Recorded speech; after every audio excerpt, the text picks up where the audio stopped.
Tay, anong lulutuin mo?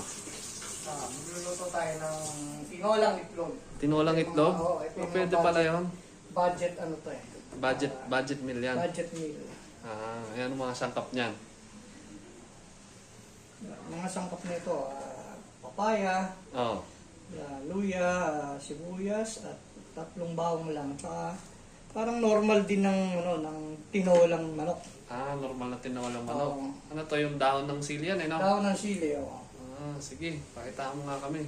Okay, babalatan ko muna yung ang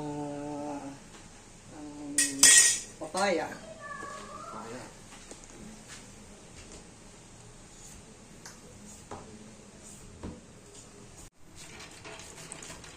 Natanggalan mo ng ng buto. Hindi kasama ang buto. Ay, hindi magugustuhan ng mga bata yung buto, mapait yan. Pait pala yan. Yan ang iniiwan natin. Sibuyas. Sibuyas para sa ating isang pangsangkap natin.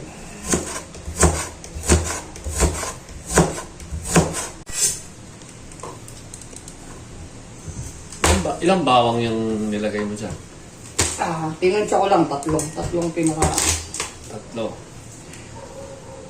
Marami ka pang alam na na lutuin, no? Marami pa tayong i-content na mga budget meal hanggang sa mga ulam na Pwedeng sa isang araw, pwede na yun. pwedeng makaano sa mga pamilyang Pilipino. Oo. Kahit yung ibang bansa, pwede rin silang kumopya. Pero kanya-kanya naman yan ng mga recipe.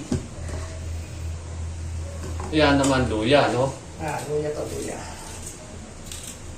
Yung tamang pagbalat ng luya, gagamit tayo ng Natututo rin sila ng technique sa pagbalat ng luya. Kutsara para mabilis balatan. Tapos kailangan natin hugasan para mabilis tayo. Okay.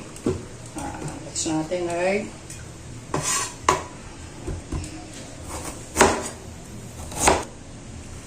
Iwain ng mga mga manipis, no? manipis sa taba.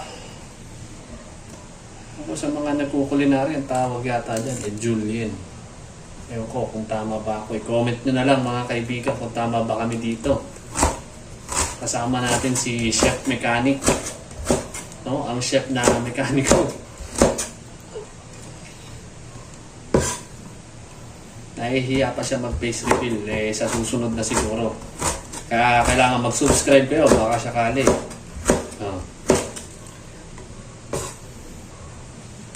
Ito ay tulong natin ito sa mga kababayan natin na Para magkaroon sila ng ideya, no? Yan ang mga tulong natin sa mga tao. Magkaroon sila ng mga ideya, mga budget meal na mga masasarap. Ayan. Ayun. Pagtapos niya, magluluto na tayo.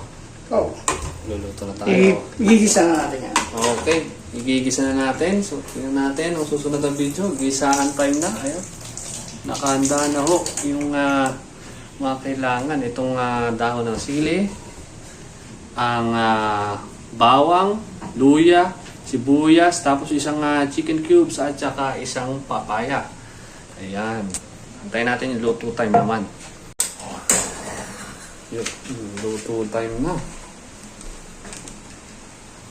Magdalagay tayo ng konting mantika. Konting mantika. Para panggisa sa mga sangkap. So, unahin natin yung sibuyas muna para hindi kasi masunog yung bawang. Kaya sibuyas muna, no? Sibuyas muna muna.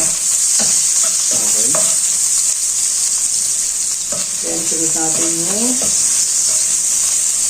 bawang.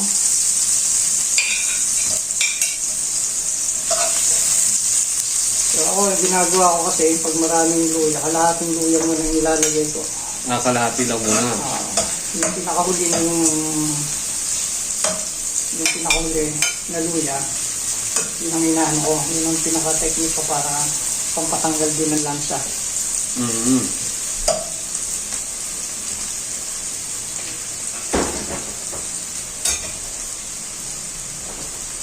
Hindi natin maluto yung mga sangkap.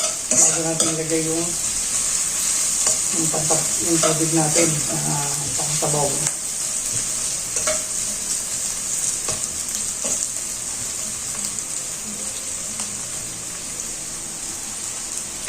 Ang bago, ano? Oo. Ano lang yan, nagpilisa tayo ng mga pagkain na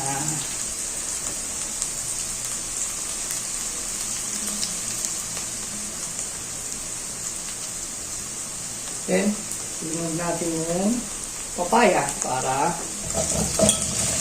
pampano. Iigisa natin yung papaya. Para lumambot na, no? Oo.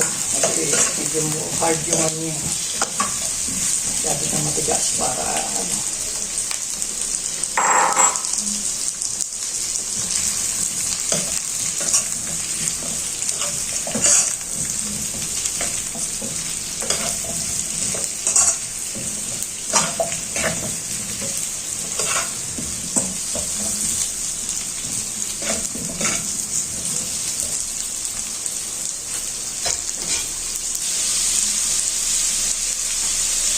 Lagyan tayo ng 1 teaspoon na paminta.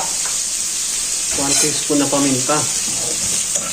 Tapos, igisa ulit natin.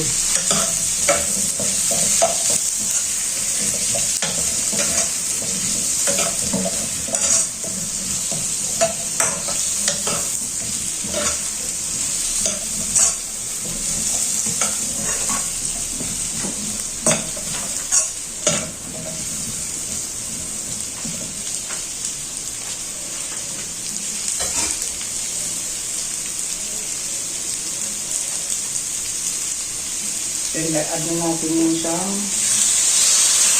basong tubig. Isang basong tubig. Alagay. Tapos, antay na lang natin yung mano. Mga kumulo. Kumulo. Okay.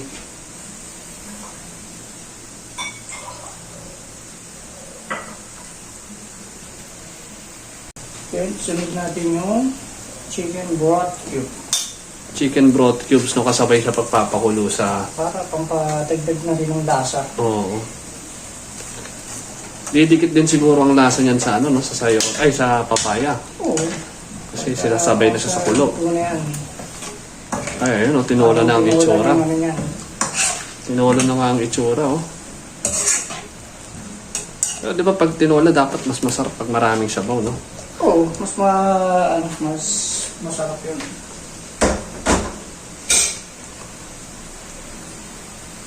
Antayin muna natin to siguro kumulo.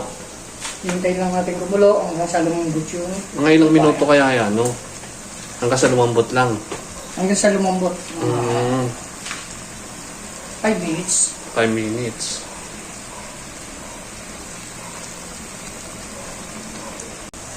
After 3 minutes, maglalagay tayo ng another glass of water again. Yun, marami ng sabaw, oh. Sarap na yan, oh. Then, hintayin natin kumulo.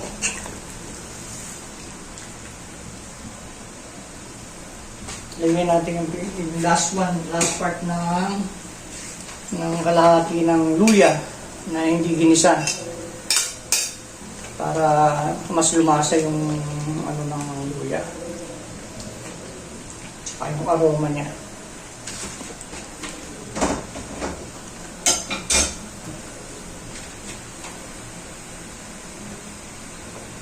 Eh, yung sa apoy niyan, dapat ba laging malakas, gano'n? Yung normal ano lang, parang medium ano lang pag kumulo siya. Hanggang kumulo. Hindi mo na lang talaga magpo-focus ka na lumambot lang yung pinaka-papaya niya. Pag lumambot na yung papaya, totally luto na naman yung itlog.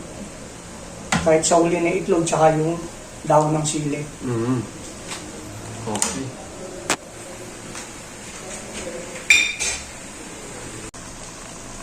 So, sunod na natin yung apat na itlog. Pero pwede naman yung marami, no? Pwede marami, depende sa gusto nila. Pero yan kasi sakto lang yan, budget meal lang yan, eh, no? Pang budget meal lang. Para lang mapakita natin kung paano yung pagluluto at sunod natin ang dahon ng sili. Ayun. Yan ang pinaka-final na Ilalagay. ilalagay.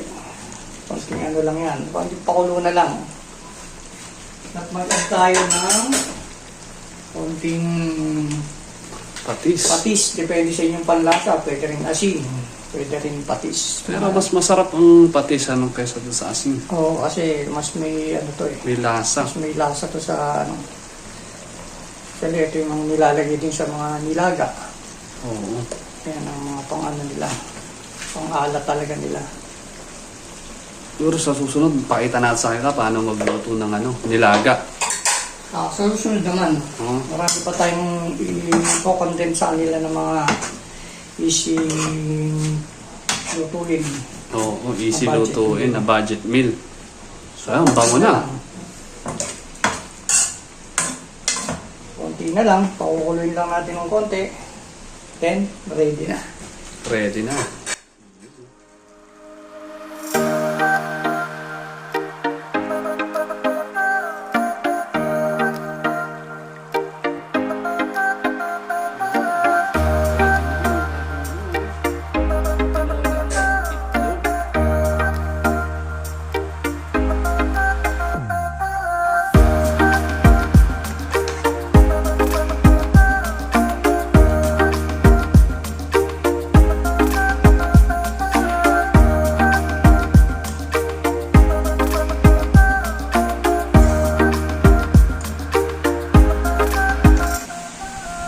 Yun, kainan na. Masarap yan